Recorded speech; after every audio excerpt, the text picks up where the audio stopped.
क्योंकि एक माता जो सुबह 4 बजे से उठ के अपने बच्चों का टिफिन तैयार करती है, इधर पति चिल्लाता रहता है मेरे कपड़े कहाँ हैं, उधर बच्चे का टिफिन पानी बोतल दे के और घर की रोटी को बना के खुद रोटी कमाने निकलती है। सो जोरदार तालियां हम सब अपनों के लिए, अपने लिए खुश रहिए, अपने लिए तालियां बजाइए, खुश रहिए, फिट रहिए।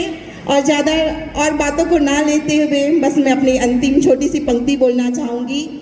ना पूछो मेरी मंजिल कहाँ है, ना पूछो मेरी मंजिल कहाँ है, अभी तो मैंने चलने का इरादा किया है।